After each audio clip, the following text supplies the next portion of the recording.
Yüzündə düymü, dərdin nədir anlat. Susqunluğa qərq olmaq nədir? Məni məhv edən az şey varmış kimi sən onlardan biri də. Yox bu nağılın ardı, attığın güllə qəlbimi yardı. İndi tək başıma qaldım, bu eşqə lazım təcili yardım.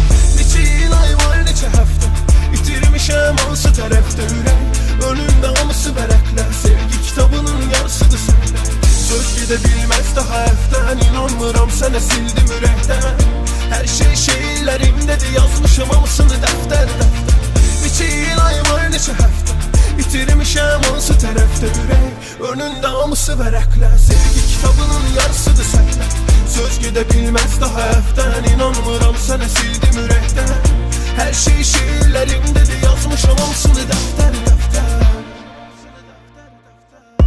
Benim başımda duman, karşımda durana da aşılmaz olan